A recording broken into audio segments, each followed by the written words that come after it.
አሐዱ አምላክ አሜን። ምእመናት የእግዚአብሔር ቤተሰቦች ሁላችሁ እንደምን አላችሁ? እንደምን አመሻችሁ? ምስጋና የባህሪ ገንዘቡ የሆነ አምላካችን እግዚአብሔር የበደልና የኃጢአታችንን መብዛት በእርሱ ፊት ያሳየነውንም የምግባር ጉድለት ሳይመለከት ከማያልቅ ልግስናው ከማይጓደለው ቸርነቱ እድሜ ለንስሐ ሰጥቶን በሕይወትና በጤና ርጥዕት በምትሆነው በቀደመች ፍኖት በአባቶቻችን ኦርቶዶክሳዊቷ ተዋሕዶ ሃይማኖት ጥላ ስር ስለጠበቀን በሕይወታችንም ሁሉ ስለማይነገረው ስጦታው ስሙ ለዘላለም ይክበር ይመስገን። ሰው ምንድነው የሚል ትምህርት ተምረናል። ምንድነው ሰው በሉ? ቀደም በተማርነው ነፍሱን ስጋውን መንፈሱን አዋህዶ የሚኖር ነፍስ ከስጋ ከመንፈስ ጋር እንደተዋሃደለት እምነት ከምግባር አዋህዶ እግዚአብሔርን መስሎ የሚከብር የከበረ የቅዱሳን እጆቹ የግብር ውጤት ይህን የሰው ልጅ ማንነት እንድናውቅ ራስን የማወቅ ትምህርት በአግባቡ ተምረናል። እንዲያውም ሰው ሲፈጠር ቅድም መምህራችን ሲነግሩን የተፈጠርነው በእግዚአብሔር አርአያና አምሳል ነው። አባቶቻችን ሰው ማለት ምን ማለት ነው ትለኝ እንደሆን ሰው ማለትማ እግዚአብሔር እንዲህ ነው ብዬ መልሳለሁ ይላል። እስኪ እግዚአብሔር እንዲህ ነው ራሳችሁን እየነካችሁ እግዚአብሔር እንዲህ ነው በሉ። እግዚአብሔር እንዴት ነው? ምክንያቱም የእግዚአብሔር አርአያና አምሳል ነው ይሄ ሰው ልጅ። አርአያ ማለት እግዚአብሔር የሚታይበት ማለት ነው። አርአያ ማለት አሳየ ማለት ነው። አርአያ ነው ማለት ሰው የእግዚአብሔር ማሳያ ነው ማለት ነው። ለዚህ ነው እግዚአብሔርን መምሰል አቅቶን ከሞት እንጨት ከፍሬ ቆርጠን ስለበላን እርሱን ያህል አባት ገነትን ያህል ርስት ልጅነት ያህል ጸጋ ስጦታ ልብስ አተን ወደ ምድር በከንቱ የምንቅበዘበዘው በምሕረት በቸርነቱ ማንነታችንን ክብራችንና ግብራችንን አውቀን ተረድተን ወደ ቀደመ ክብራችን እንድንመለስ አምላካችን ይርዳል። ይህ ወቅት እንግዲህ አባቶቻችን በማህሌቱ የወደቀው የሰው ልጅ ከክብሩ የተነሳባት ለሰው ልጆች መውደቅ ምክንያት የሆነው እንጨት ዕፀ በለስን መብላት ነው። በዕፀ በለስ ፈንታ ዕፀ ሕይወትን የሰጠችን ደገኛይቱ የፍጥረት አክሊለ ጽጌ የምትባል የአበባ አክሊላችን እመቤታችን ቅድስት ድንግል ማርያም ለካሳ ለቤዛነት ለአራያ አብነት ዳግመኛ እርሱን የምንመስልበትን መልክ እንድንይዝ በስጋ የተገለጠው ጌታችን ኢየሱስ ክርስቶስ በዚህ ወቅት ከቅድስት እናቱ ከድንግል ማርያም ጋር መሰደዱን የምናስብበት ወቅት ነው። ስደቱ ሁለት ዓላማ አለው። አንደኛው የአዳም ስደት ካሳ ነው። ሁለተኛ ደግሞ ለእኛ ለምእመናን ስደትን ባርኮ ለመስጠት ነው። ይሄ እኛ ወደ ቀደመ ክብራችን እንድንመለስ በስደት እግዚአብሔርን ወደ መምሰል እንድንጠጋ የሚረዳንን ቃል እንማራለን። በምንድን ነው እግዚአብሔርን የምንመስለው? በስደት። እንዴት ነው ሰው በስደት እግዚአብሔርን የሚመስለው? ቅዱስ ጳውሎስ በሁለተኛ ቆሮንቶስ መልእክቱ ምዕራፍ 3 ቁጥር 12 ላይ እግዚአብሔርን እየመሰሉ ሊኖሩ የሚወዱ ሁሉ ይሰደዳሉ ብሎ እንደተናገረ እኔን መሰሉ ያለው ጌታችን ኢየሱስ ክርስቶስ እርሱን መምሰል ከስደቱ መሳተፍ ጭምር ነውና ይሄንን የሚያብራራ ጥቂት መልእክት እናያለን በጥቂት ጊዜ ውስጥ። መነሻ ኃይለ ቃል የትምህርታችን ርዕስ የሚሆነው የማቴዎስ ወንጌል ምዕራፍ 5 ቁጥር 10 ላይ የተዘገበው ኃይለ ቃል ይሆናል። ብፁዓን እለ ይሰደዱ በእንተ ጽድቅ እስመ ሎሙ ይእቲ መንግሥተ ሰማያት። ስለ ጽድቅ የሚሰደዱ ብፁዓን ናቸው፣ መንግሥተ ሰማያት የእነርሱ ናትና። ጸልዩ ወስአሉ ለነሂ ከመ ያርሁ እግዚአብሔር አናቅጸ ቃል ወጸልዩ ሊተ ብዙሃ ከመ እክስቶ ዘክርስቶስ ምስጢር በከመ ይደልወኒ እንገር። ሰማያዊ የሆነውን የጌታችንና የአምላካችን የመድኃኒታችን የኢየሱስ ክርስቶስን ቅዱስ ቃል እንድንማማር የምስጢር ባለቤት አምላካችን እግዚአብሔር በቸርነቱ ለሁላችንም የቃሉን ደጅ የልቦናችንን ጆሮ እንዲከፍትልን ጸልዩ። ይልቁንም ልናገር እንደሚገባኝ መጠን ብቻ እንድገልጠው እኔንም በጸሎታችሁ አግዙኝ። ለእኔ ለደካማ ባሪያ ተናጋሪ አንደበትን ለእናንተ ለአገልጋዮቹ ሰሚ ጆሮን አስተዋይ ልቡናን የሰማይ አምላካችን እግዚአብሔር በነገር ሁሉ ያድለን።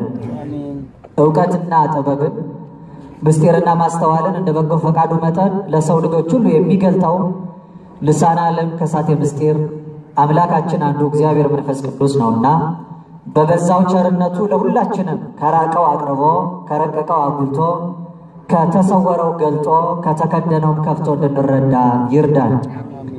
ፍጥረተ አምሳል እምነ አምሳላት ከምሳሌዎች ሁሉ ምንም ምሳሌ ከምንም ተገኝቶ ክብሯን ማይገልጥላት ፍጥረተ አምሳል የምትባል መዝገበ ምስጢር የቤተ ክርስቲያናችን አንደበት ሰዓሪተ መርገሙ ለአዳም መድኃኒታ ለሔዋን የምንላት የኛ የሁላችንም የኃጥአን ተስፋ ለዓለሙ ሁሉ የመዳን ምክንያት ንጽሕተ ንጹሐን ቅድስተ ቅዱሳን እመቤታችን ድንግል ወላዲተ አምላክ ማርያም በምልጃዋ አትለየን። መድኃኔዓለም አምላካችን በአጽረ መስቀሉ በቀደመው ሥርዓት በአባቶቻችን ሕይወት በተዋሕዶ በረት አጽንቶ ይደግፈን። የተነሳንበት ቃል የትምህርታችን መነሻ ርዕስ የተነገረው በማቴዎስ ወንጌል 5ኛው ምዕራፍ ላይ ነው። ከማቴዎስ ወንጌል ምዕራፍ 5 አንስቶ ምዕራፍ 6 እና 7 የተራራ ስብከት ይባላል። በይበልጥ የደግሞ የማቴዎስ ወንጌል ምዕራፍ 5 ከአንደኛው ቁጥር አንስቶ እስከ 11 ድረስ ስለ ብጽዕና ያስተማረበት ትምህርት ነው። አንቀጸ ብፁዓን ይባላል። ሲጀምር ወርአ ብዙኃነ አሕዛብ አርገ ውስተ ደብር፣ ብዙ ሕዝብ ወደሱ ሲመጣ አይቶ ጌታችን ወደ ተራራ ወጣ። ይህ ሕግ ከፍ ያለ ሕግ ነው፣ የወንጌል ሕግ። የወንጌሉን ከፍታ የቃሉን ልዕልና ለማሳየት ከፍ ካለው ስፍራ ቆሞ ይናገራል። ሕዝቡ በዓይኑ እየተመለከተ በልቡ ሰሌዳ በሊናው ጓዳ ለማኖር ዝቅ ካለ ስፍራ ተቀምጦ ይሰማቸዋል። ለዚህ አብነቱ ራሱ ባለቤቱ ጌታችን ነው። አስቀድሞ ሲመጣ ትንቢት እያናገረ በአበው በንጽሕና ሕይወታቸው ኅብረ ምሳሌ ራሱን እየገለጠ ተገኘ። መፍቀሬ ጥበብ ሰሎሞን በመኃልየ መኃልይ ዘሰሎሞን ምዕራፍ 2 ቁጥር 8 ላይ ቃለ ወልድ እኅወየ ናሁ መጻ እንዘ ይቀንጽ ማእከለ አድባር፣ የውዴ ቃል በተራሮች ላይ እየዘለለ መጣ ይላል። በምን ላይ እየዘለለ መጣ? ተራሮች የሚላቸው በቅድስና በንጽሕና ራሳቸውን ከፍ ባደረጉ ነቢያት ትንቢት፣ ራሳቸውን ከፍ ባደረጉ አበው ኅብረ ምሳሌ ራሱን እየገለጠ መጣ። የተራሮቹ የቅድስናቸው መድረሻ ለእርሷ የንጽሕናዋ መነሻ ነውና የተራሮቹ መሰረት ለእሷ መነሻ በሆነው በእናቱ ላይ ተገልጦ በሥጋ ወደኛ ወረደ። መሰረታቲሃ ውስተ አድባር ቅዱሳን፣ እሷ መሰረቶቿ የተቀደሱ ተራሮች ናቸው። እነሱ መሰረቶች ሆነዋት በእነሱ ላይ በትንቢት በምሳሌ የመጣ አምላካችን በሥጋ ተገልጦ ከልዕልናው ዙፋን ራሱን በትሕትና ዝቅ አድርጎ የእኛን መልክ ይዞ መጣ። ከመጣ በኋላ ድንቅ ሥራውን የፈጸመው ወንጌልን ትምህርት ያስተማረው ከፍ ካለው ስፍራ ላይ ነው። ጌታችን ተጠምቆ ሳይውል ሳያድር ወደ ገዳመ ቆሮንቶስ ገባ። ይህ ገዳም ምድረ በዳ አይደለም፣ ከፍ ያለ የተራራ ስፍራ ነው። ልክ እኛ የዝቋላን ተራራ ደብረ ዝቋላን ገዳም ብለን የምንጠራው ምድረ በዳ ዋሻ ስለሆነ ሳይሆን ተራራ ላይ ስላለን፣ ገዳመ ቆሮንቶስ የሚባለው በማውንት ኦፍ ቴምፕቴሽን የሚባለው የፈተና ተራራ ጌታችን ተርቦ ሳይሳሳ ተፈትኖ ድል ሳይነሳ አርእስተ ኃጣው የኃጢአት ራሶችን ድል የነሳው በተራራው ራስ ላይ ጾሞ ነው። ወረደ። ብዙ ሕዝብ ሲከተለው አንቀጸ ብፁዓንን ያስተማረው በተራራ ነው። መለሰ። ዳግም ለመምጣቱ ተስፋ ትንሣኤ ሙታንን ሲያስተምር በደብረ ዘይት ተራራ ላይ ነው። ብርሃነ መለኮቱን ክብረ መንግሥቱን የገለጠላቸው ከፍ ካለው ከታቦር ተራራ ላይ ነው። በሊጦስጥራ የፍርድ ገበታ ሞት ተፈርዶበት እስከ ቀራንዮ ኮረብታ እስከ ራስ ቅል ጎልጎታ ከሄደ በኋላ ራሱን መስዋዕት አድርጎ ሥጋውን የቆረሰው ደሙን ያፈሰሰው እጅ እግሩን ለተሳለው ቀኖት አፉን ለመረራ ሞት አሳልፎ ሰጥተው የራቅነውን ያቀረበው ርቆን የነበረውን ጸላዔ ሰናያት ዲያብሎስን ያራቀው በእኛና በእግዚአብሔር መካከል የነበረውን የጸብ ግድግዳ እግዚአብሔር ወልድ ልጅ ኢየሱስ ክርስቶስ ያፈረሰው በተራራ ላይ ነው። በተራራ ላይ ክብሩን ልዕልናውን ምስጢሩን ጌትነቱን ይገልጣል። በዚህ ስፍራ ስለ ብጽዕና ከፍ ያለውን ጸጋ መንፈስ ቅዱስን የሚያሰጠውን በር ያስተማረበት ቦታ ነው። ተራራው ሲያስተምር ብፁዓን ብፁዓን እያለ በ9 ክፍል ብጽዕና ክብርን ጸጋን የሚያሰጠውን ትምህርት ያስተምራቸዋል። ሲጀምር ብፁዓን ነዳያን በመንፈስ ድሆች የሆኑ ብፁዓን ናቸው፣ መንግሥተ ሰማያትን ለእነርሱ ናትና።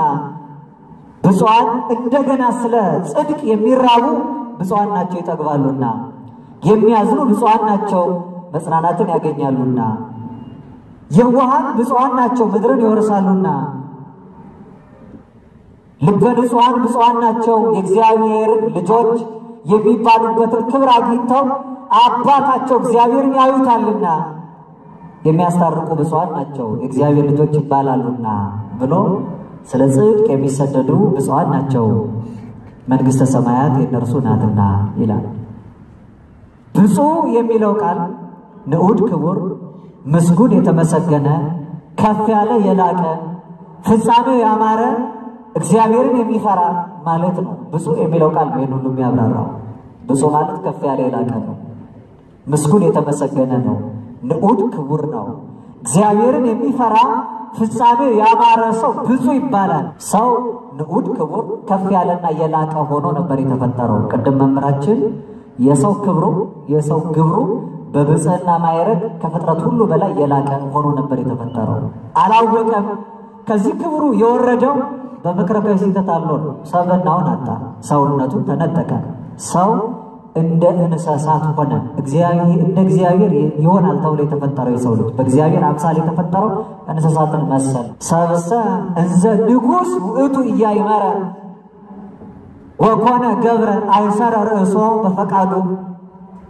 ሰው ንጉሥ ሆኖ ነበር የተፈጠረው፣ አላወቀም፣ ባሪያ ሆነ፣ ራሱን በፈቃዱ አሰረ።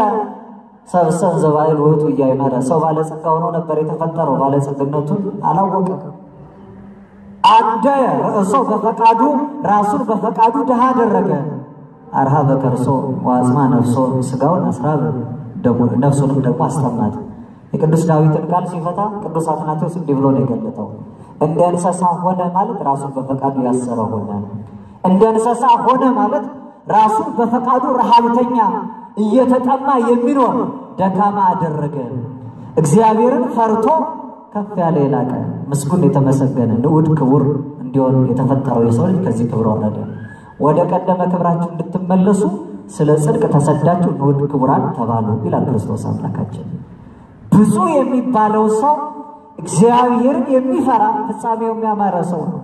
ምክንያቱም ታላቁ ሲራክ በመጽሐፈ ሲራክ ምዕራፍ 31 ቁጥር 17 ላይ ብፅዕት ነፍስ እንተ ትፈርሆ ለእግዚአብሔር፣ እግዚአብሔርን የምትፈራ ነፍስ እርሷ ብፅዕት ናት ይላል።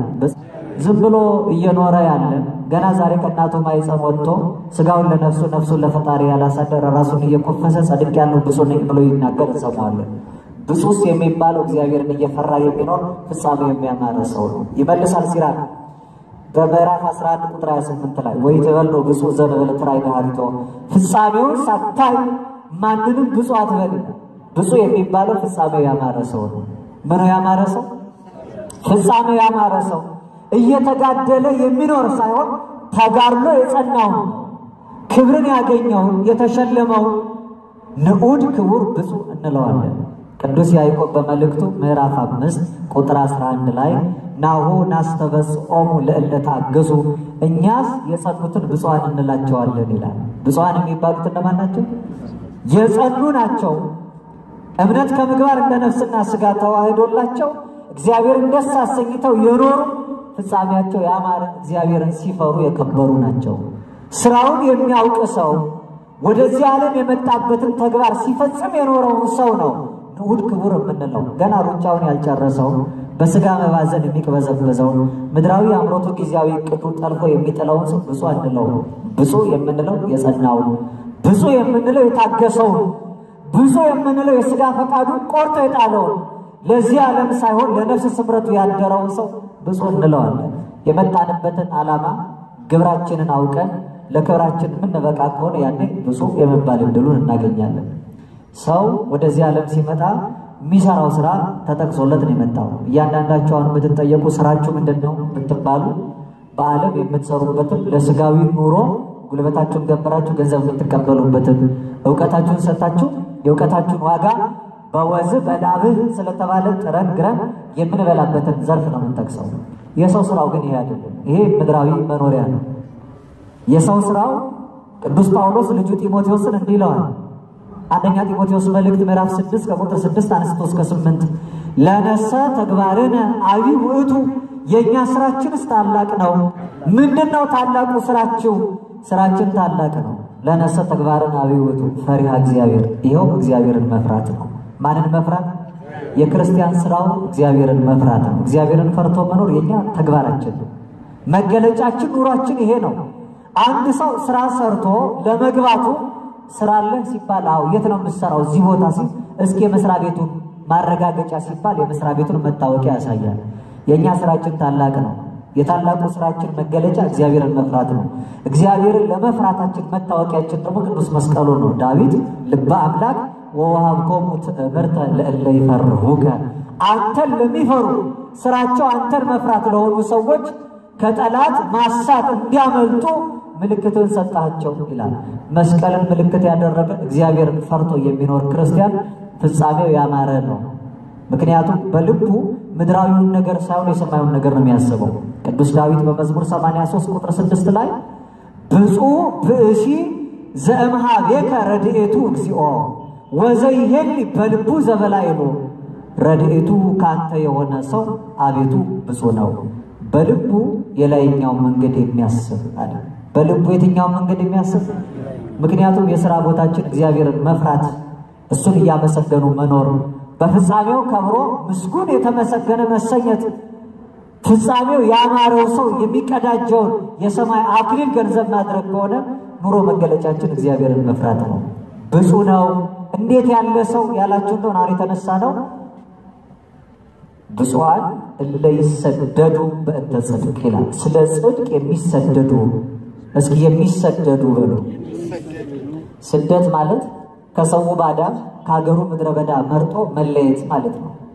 አንድ ተሰደደ የሚባለው ሰው አንድ ሰው ወደማያውቀው ሰውና ወደማይታወቅበት ማህበረሰብ ሲገባ ይህ ሰው ስደተኛ ነው ይባላል። የተሰደዱ ሰዎች ጥቀሱ ብንባል ሁላችንም ወደ ዲናችን የሚመጣው ከሀገራቸው ርቀው የወጡትን ወዳጅ ዘመዶቻችንን ይሆናል። ስደተኛ የሚባለው መጠሪያስ የክርስቲያን ማንነቱ ነው። ክርስቲያኖች ስማቸው ስደተኛ የሚል ነው። ምክንያቱም እኛ ከቀደመው ሀገራችን፣ ከቀደመው ርስታችን፣ ከቀደመው ቤታችን ወድቀናል። አሁን ተመልከቱ፣ የቀደሙ ትምህርት ሰብዕናችን እንድንረዳ አካለ ሰውነታችንን አውቀን በክብራችን እንድንኖር ወደ ጥንተ ተፈጥሯችን እንድንመለስ የሚያደርገን ነው። አዳም ያ ስጋና ነፍስ ሳይሆን የሕይወት እስትንፋስ እፍ ተብሎበት በመንፈስ የተጎበኘ ሆኖ ሳለ ጸጋ ልጅነቱን ሲገፈፍ መንፈስ እግዚአብሔር ከእርሱ ርቋል። መንፈስ እግዚአብሔር በጸጋ ልጅነት በጥምቀት ያገኘን ሁላችን ወደ ቀደመው ርስታችን፣ ወደ ቀደመው ቤታችን፣ ወደ ቀደመው መኖሪያችን ተመልሰን የሰማዩን አባት እንዳል ልጆች ሆነን ወራሾች እንድንሆን ዛሬ በስጋ የምንኖርበት ለመከራ ተጽፈን ለስቃይ ተርፈን የመጣንባት ዓለማችን የስደት ዓለም እንጂ መኖሪያችን አይደለችም።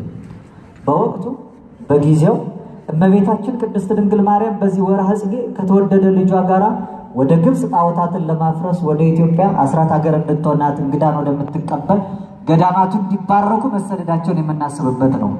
በፈጣኗ ደመና ተጭኖ የሚሰደደው ነብዩ የተናገረለት ትንቢት ሲፈጸም ቅዱስ ያሬድ ደመናስ ዘይቤ ኢቲኬ ማርያም ተጾረት ወደ ዲበ ዘባና፣ ደመናማ ያላት ድንግል ማርያም ነው። እሷ በጀርባዋ ተሸክማ ወደዚህ መጣለች። ኢትዮጵያ ሀገራችንን አስራት አድርጋ ልትቀበል ገዳሞቹን ለመባረክ ጊዜያዊ መጠለያ በስጋ ዓለም እያለን ተስፋ እንዳንቆርጥ ወደ ሰማይ ቤታችን እስክንደርስ ድረስ ሁላችን እንግዳ ሆነን የምንኖርባት ርስታችን መሬታችን ይችላል። ይችን ግን መቼም ትውልዱ ዛሬ መኖር ብርቁ ማለፍ መሞት ጭንቁ ስለሆነ ምድራዊ መኖሪያ ጊዜያዊ መጠለያ ሁሉ እንደ ርስትና እንደ ባለቤት እያየ እርስ በርሱ ይባላበታል። ለዚህ ነው ይሄ እኛ ነው፣ ይሄ እናንተ አይደለም፣ ይሄ ቋንቋ ከዚህ የሚናገረው ነገድና ህዝብ ደግሞ ከኛ ይተባበራል ብሎ እርስ በርሱ የሚበላለው ሰው ስደተኛ መሆኑን የማያውቅ። አባቶቻችን ሲመለከቱ እስኪ አንድ ምሳሌ ልንገራችሁ። እንግዳ በቤታችሁ መጣ። እንግዳ እግሩን አጥባችሁ ራት አብልታችሁ አልጋ አንጥፋችሁ አሳደራችሁት። ማለዳ ቁርሱን ላሰናዳ ብላችሁ ከእንቅልፉ እንዳልተነሳ አስባችሁ ወደ ኩሽና ስትገቡ የራሱን ቁርስ እያበሰለ ብትመለከቱ ምን ትላላችሁ? እንግዳ ነው ይሄ ሰው። ለዚያም እናንተ ጋር ኩሽና ጓዳ ገብቶ ነው ስራ የሚሰራው። አባቶቻችን ለዚህ ባጭሩ ምን ይላሉ? እንግድነት መጣ ባለቤትነት አማራት ይላሉ አይደል? እኛ ወደ ምድር የመጣነው ለእንግድነት ነው። ያው ሆነ ለዘላለም የምንኖር ሞቱንም ሳናይ እስከ ወዲያኛው የምንቀርበት ዓለም የለም። ምድራችን በጊዜው በስደት የምንኖርባት ከዳን እስከ ቤርሳቤ ያለውን ግዛት ያስተዳደረ የነበረ በእስራኤል ንግስና ዙፋን ላይ ዳዊት እንዲህ ተናገረ። ቅዱስ ጳውሎስ ምን ይላል? ሐዋርያት ሥራ ምዕራፍ 13 ቁጥር 36 ላይ ዳዊት በተሰጠው ዘመን የእግዚአብሔርን ሐሳብ አገለገለ፣ ከአባቶቹም ጋር ተጨመረ። ከማን ጋር ተጨመረ? አባቶች። አቡነ ዘበሰማያት አባታችን ሆይ በሰማይ የምትኖር ነው የምንለው። ያ አባታችን በስጋ ተገልጦ መጣ። ምክንያቱም ስሙ ድንቅ መካር፣ ኃያል አምላክ፣ የዘላለም አባት፣ የሰላም አለቃ ተብሎ ይጠራል ተብሎ የተሰኘው ነው። የዘላለም አባት በስጋ ተገልጦ ከመጣ በኋላ ደቀ መዛሙርቱ ተከተሉ፣ ከኔ ይልቅ እናት አባቱን የሚወድ ለኔ ሊሆን አይገባም፣ አንተ አቡነ ወአንተ እምነ እያሉ ተከተሉት። አባታችን አንተ፣ እናታችን አንተ። መርከብ መረባቸውን ጥለው ከቤተሰቦቻቸው በሙሉ ተነጥለው ከሱ ጋር ሲመጡ ጥያቸውን ወደ አባቴ ይሄዳሉ አላቸው። ተጨነቁ፣ ውስጣቸው ታወከ። ልባችሁ አይታወክ፣ እመኑ በወእመኑ ባቦይ፣ በእኔ እመኑ አንድ ነንና በእኔ አምናችሁ በአባቴ እመኑ። እኔስ የምሄደው አለ አባታችን ትሉኛላችሁ፣ ስፍራ ላዘጋጅላችሁ ነው። ምን ላዘጋጅላችሁ? እስመ ብዙ ማህደር በቤተ አቡየ ወምዕራብ ወጥቶ፣ በአባቴ ቤት ብዙ ማደር ያለ ማረፊያም ጭምራል። ስፍራ አዘጋጃለሁ። በብዙ ምግባር የምትወረስ ርስት በሰማይ ያላችሁ። በጾም የሚያድርባት አለ፣ ብዙ ማደሪያ ይሄ ነው። በጸሎት የሚያድርባት፣ በምጽዋት በስግደት የሚያድርባት፣ በመልካም ምግባር በበጎ ትሩፋት የሚገባባት ብዙ ነው። ለሁሉም ይበቃ ብዙ ማደሪያ በሰማይ አለ። በሰው ፊት ሳያዳላ ለሁሉ እንደየሥራው የሚከፍለውን አንዱን አምላክ አባት ብላችሁ ብትጠሩ አለ ቅዱስ ጴጥሮስ፣ በእንግድነታችሁ ወራት በፍርሃት ኑሩ። በእንግድነታችሁ ወራት በምን ኑሩ? በፍርሃት። እንግዳ ፈሪ ነው። ምክንያቱም ከሰው ባዳ ነው። ከሀገሩ ምድረ በዳ መርጦ የሚመጣ ሰው የሚያውቃቸው የሚያውቁትም ሰዎች በሌሉበት የሚመላለሰው እየፈራ ነው የሚኖረው፣ ነፍሱን አስጨንቆ። በደንብ ልብ አድርጉ እስኪ። እኛ ይሄንን ጥለን የምንሄደውን ዓለም ነው የምንበላላበት፣ እርስ በርስ የምንነካከስበት፣ እርስ በርስ የምንጠፋፋበት። ቅዱስ ጳውሎስ በገላትያ መልእክቱ ምዕራፍ 5 ቁጥር 13 ላይ እርስ በርሳችሁ ስትበላሉና ስትነካከሱ እርስ በርሳችሁ እንዳትጠፋፉ ተጠንቀቁ አለ። ያው ነው እያንዳንዱ እንኳን ለስጋው ሕይወት ለነፍሱም እንኳን ጥቅም ዘላቂ ሕይወቱንም እየጎዳ የሚኖር ደካማ ሰው ብዙ ነው። ምድራዊን ሐሳብ የሚያስብ በጊዜያዊ ወሰንና ድንበር ከወንድሙ ጋር የሚገፋፋ ሰው መጨረሻው ጥፋት ነው። ምክንያቱም ሐሳቡ ምድራዊ ሲሆን ምድር ትጠፋለችና አብሮ የሚጠፋ ሰው። እኛ ግን ሀገራችን በሰማይ ነው ካል በሰማይ አባት፣ በሰማይ ርስት፣ በሰማይ ማደሪያ፣ በሰማይ ማረፊያ አለ። ምድራዊ ያማረው ሰገነት እጅግ ደግሞ ለዓይን ርዕይ የሚመቸው ቤት እንዳያስጨንቀን። ይሄ ቤት ይፈርሳል። ካልፈረሰኛ ሲያዘም ሲበላሽ እያደስነው ነው የምንኖረው። በሰማይ ያለው ሕንፃ ግን በሰው እጅ ያልተሰራ ነው፣ የማይፈርስ የማያረጅ የማይበሰብስ። ቅዱስ ጳውሎስ በሁለተኛ ቆሮንቶስ መልእክቱ ምዕራፍ 5 ከቁጥር 1 ጀምሮ ወነአምር ከመልእመሂ ተነስተ ቤተ ማይደረነ ዘበምድር በነ ሕንፃ በሀበ እግዚአብሔር በሰማያት ዘኢገብሮ እደሰብ። ምድራዊ ድንኳን ጊዜያዊ ማደሪያችሁ ፈርሷል፣ አይዟችሁ፣ በሰማይ በሰው እጅ ያልተሰራ ሕንፃ በእግዚአብሔር ፊት አለን ይላል። በሰው እጅ ያልተሰራ ሕንፃ። በማን እጅ ያልተሰራ ሕንፃ? በሚያልፍ በሚፈርስ ሥጋ ያልተሰራ ሕንፃ በሰማይ በእግዚአብሔር ፊት አለ። ሰማያዊ ሕንፃ፣ ሰማያዊ ድንኳን፣ ዘላለማዊ መኖሪያ በሰማይ አለ። ስለዚህ በዚህ ምድር ላይ እሱ ራሱ በቅዱሳን እጆቹ ጨብጦ በሚያስተዳድረው ዓለም በስጋ ተገልጦ ሲመጣ የተባለው እንግዳ ስደተኛ ነው። እሱ በፈጠረው ዓለም ስደተኛ ከተባለ እኛ ፍጡራን በተፈጠረው ዓለም ግን ባለርስት መሆናችን የሚደንቅ ነው። ተገለጠ፣ መጣ። ሊቃውንቱ ሌሊት በማይሌታቸው ሲያመሰግኑ ኢየሱስ ስዱድ ተስፋሆሙ ለስዱዳን፣ ለተሰደዱ ሰዎች ተስፋቸው እኮ ነበር፣ ካንተ ግን ስደተኛ ሆነ ተገለጥክ አሉት። ኢየሱስ ግፉ ምስካዮሙ ለግፉአን፣ ለተገፉ ሰዎች አንተ መጠጊያቸው የነበርከው ግን የተገፋ ሆነ ተገለጥክ። ከእናቱ ጋር ተመልከቱ፣ በማይጸኗ ተሸክመው ለሕዝብ ቆጠራ ሲወጡ ለእንግዶቹ የማደሪያ ስፍራ ስላልነበራቸው የበኩር ልጇን በበረት ወለደችው ይላል። እንግዶች ይላቸዋል መጽሐፍ። እናቱ ድንግል ማርያም ዓለማትን ከፈጠረው ከተወደደ ልጇ ጋራ በዚህ ስትገለጥ በምድር ላይ እንግዳ እየተባሉ ኖሩ። የኛ ለእንግድነታችን ካሳ እንደገና ግን ለሰማይ መንግስት የምንበቃበትን ልጅነት ለማጎናጸፍ አብነት አራያ የሚሆነ እሱ ስደተኛ ሆኖ እንደተገለጠ እሱን መምሰል ሲሰደዱ መኖር ነው። መሰደድ የሚባለው በሁለት መልኩ ነው። አንድ የሚያሳደድ ሲገኝ ነው፣ ተገኝቶ ነው እሱ። ለክርስትናው እኮ ይሄ ወግ ያየንበት ጊዜ ነው። አባቶቻችን እንዲሆኑ 40 ዘመን በዮዲት ጉዲት 15 ዓመት በግራኛ አመድ ተረግጠው ኖሩ። በዚያ ዘመን የጸኑት ሰማያዊ አክሊልን ተቀዳጁ። ወጉ ይድረሳችሁ ተብሎ ጥቂት ደግሞ ብንገረፍኛ ምናማረረው ብዙዎች ነን። እስኪ ተመልከቱ። አሁን ቀደም መምህር ሲነግሩኝ ነበር እንደው ይሄ ቤተ ክህነት በኩል ታውጇል ወይስ ከገዳም ነው ጾም የመጣው እንዴ? እንኳን ጾሙ ተብለን ሳንባል ልንጾም ልናለቅስ የሚገባበት ጊዜ ነው። ነጋሪ አያስፈልግም፣ መካሪ አያስፈልገው። የምትጠፋ ከተማ ለመጥፋት መቃረቧ የሚታወቀው ነጋሪ ሲጎሰምባት እንኳን አለመስማቷ ነው። ከአባቶች ተነግሮ ከዚህ መጣ ሳይባል ምን አለ ጾም ሳይታወጅም ጾም ሳይነገረን በራሳችን ሮጠን ተሸሽገን ስጋን ለነፍስ ነፍስ ለፈጣሪ አስገዝተን መልካሙን ነገር ባደረግን ነበር። ይሄን ለማድረግ ስምረተ ነፍስን ለመፈጸም አልተስማሙም እነሱ ራሱ ይመስለኛል እያለ ሰው ራሱ ዳተኛ የሚያደርገው ስምረተ ነፍስን ለመፈጸም ምን ምክንያት ያስፈልጋል? ምናልባት ምክንያተኛ መሆን የሚጠበቅብን የስጋን ፈቃድ ለማድረግ ነበር። የለም እንዳላደርግ ጊዜው ክፉ ነው ብሎ ሰው የነፍሱን ፈቃድ ነው መፈጸም የሚጠበቅበት። የተሰደደ ሰው ከአገሩ የወጣ ሰው ፈርቶ ራሱን ገዝቶ መኖር ሲጠበቅበት እንደ ባለ ርስት እንደ ባለ መሬት የሚዘልቅ እንጂ የማያልቅ ይመስለዋል። የሚተርፍ እንጂ የማያልፍ የሚመስለው ሰው አለ። ቅዱስ ዳዊት በመዝሙር 88 ቁጥር 48 ላይ መኑ ውእቱ ሰብ ዘያሃዩ ወይራ ለሞት ሕያው ሆኖ ለዘላለም የሚኖር ሞትንስ የማያይ ማን ነው ይላል። ሕያው ሆኖ ለዘላለም ነዋሪ ሞትንም ሳያይ በምድር ላይ ቀሪ ማንም የለም። ሁላችን እንጠራለን አንጠራም? እንዲያውም ትንቢተ ሕዝቅኤል ምዕራፍ 7 ቁጥር 7 ላይ በምድር የምትቀመጡ ሆይ ፍጻሜ ቀርቧል ያንተም ተራ ደርሷል ይላል። እድለኛ የሆነው በጊዜው ተነጥቋል። ከሁሉ አስቀድሞ ግን መከራውና ግፉ ደርሶባቸው ያለፉትን ተመልከቱ። እንደነሱ ለማለፍ ከሰማዕትነት አስቀድሞ ግን ስደት ይጠይቃል። ሳይሰደዱ ሰማዕት መሆን አይቻልም። ጌታችን ከቀራንዮ ያስቀደመው ስደቱን ነው። የሚሰደዱ ሲል ዝም ብለው የሚሰደዱ አይደለም፣ የሚያሳድዷቸው እንኳን ባያገኙ ወደው ፈቅደው ራሳቸውን የሚያሳድዱ አባቶቻችን ማለት ነው። የሚመርጡት ይሄን ለነፍሳቸው ፈቃድ ሲሉ ነው እኮ ከሰው ባዳ የሚመርጡት፣ ከአገሩ ምድረ በዳ የሚሸሹት። የሚሰደዱት ለእንጀራ ፈቃድ አይደለም። ዛሬ ስደተኞችን ያዋቸው ከሀገር የወጡትን እነዚህ ስደተኞች አይደሉም ንጹሃን የሚባሉት። ከሀገር የወጡትማ ለኖሮ ፈቃዳቸው ነው። በዓለማችን ላይ ያሉ ሁለት አይነት ስደተኞች አሉ። የፖለቲካል አሳይለም የሚጠይቁና የኢኮኖሚ ጥገኞች የሚባሉ ማለት ነው። በጣም ብዙ ሰው ምድራዊ ስርዓተ መንግስት አልተመቸውም ነው የሚሸሸው፣ ወይ ደግሞ የኑሮ ሂደት ከብዶበት የተሻለ ኑሮ ለመኖር ነው የሚወጣው። ለነፍሱ ጽድቅ የሚወጣ የለም። ለነፍሱ ጽድቅማ ከሀገር መሰደድ ሳይሆን ወደ ገዳም ነው የሚሄደው።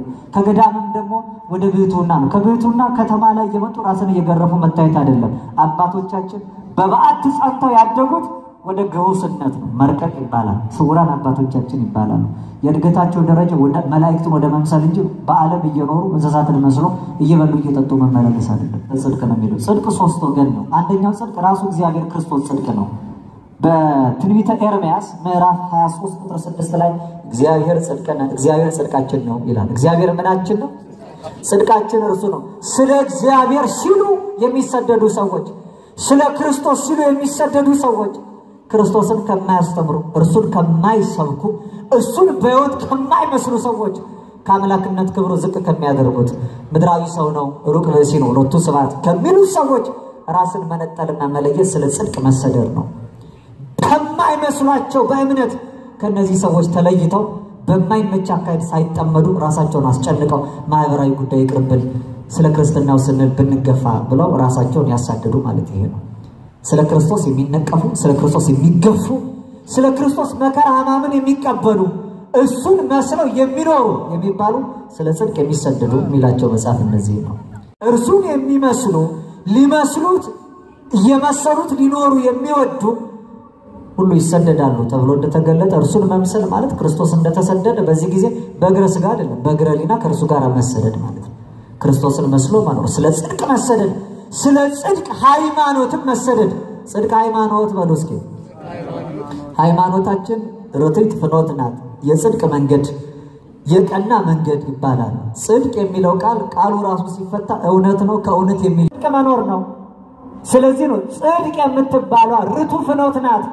እግዚአብሔር ለፍጥረት እንዲመላለሱባት የሰማዩን መንግስት እንዲወርሱባት ሀብለ ምሕረት የምሕረት ገመድ አድርጎ ወደኛ የላካት ሃይማኖት ናት ጽድቅ የምትባለው።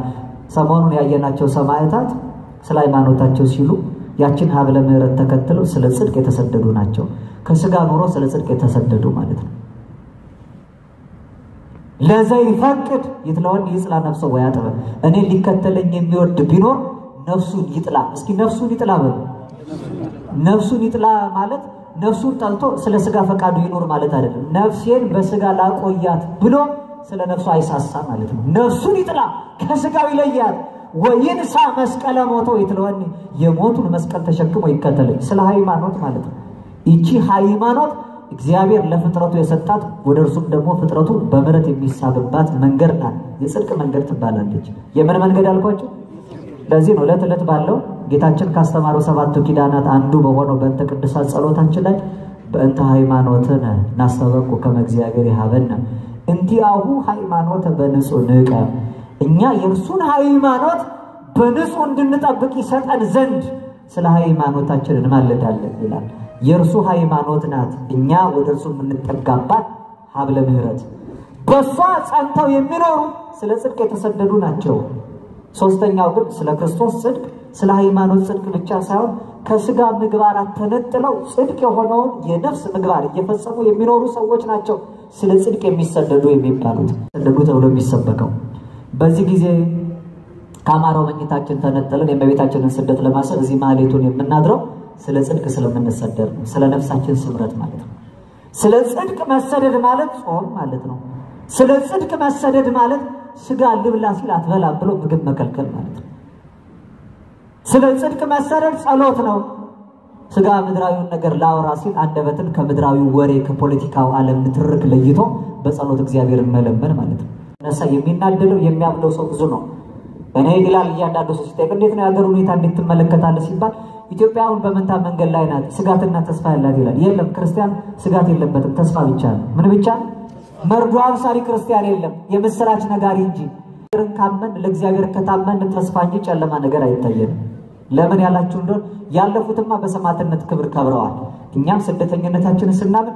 ላልጸናው ሰው መፍትሄ እናመጣል እኛ እኮ ማንገባ ቢሆን ነው የማይገባው ነገር በመድር ላይ ሲደረግ የምንመለከተው አልሰማችሁም አባቶቻችን በዚህ በኪዳን ምስጋና የመጨረሻው ክፍል ላይ ዘይሆ መርሃረቱ አለ ቤተ ክርስቲያን ዘተከላላቲ ምዕራፍ ሰባት ሃይማኖት ጉባኤ መንፈስ አፍተጸጋ ወኃይል የሃይማኖት ማረፊያ ላደረጋት ለቤተ ክርስቲያን ቅን መሪን በመስጠት የሚጠቅም የሚደንቃችሁ ቤተ ክርስቲያን ማለት ይሄ ህንጻውና ሃይማኖታችን ብቻ እንዳይመስላችሁ እያንዳንዳችን ህንጻ መቅደሶች ነን ለኛ እግዚአብሔር አምላክ ቅን መሪን በመስጠት ይጠቅመናል ምን አይነት መሪን በመስጠት ይጠቅመናል እኛ ግን ጠማማ ስንሆን ከቸር ጋር ቸር ሆኖ የሚታየው እግዚአብሔር አምላክ ከጠማማው ጋር የጥመቱን ዋጋ ነው የሚሰጠው እኛ ስለማንገባ እኛ ለበጎ ነገር አይኖቻችን ማረፊያ መሆን ስላለ ለጾም የምናደላ ብንሆን የስጋን ፈቃድ እምቢ ለማለት ራሳችን ለነፍስ ስምረት የምናተጋ ቢሆን ሁሌ በጎን የምናይ ነበር የምንሆነው ለዚህ ነው በበጎ ዘመን በጎን ለማየት የተገባ እንዲሆን ከስጋ ፈቃዱ የሚሰደድ ምዕመን ያስፈልጋል ለስጋ ፈቃዳችን እየኖር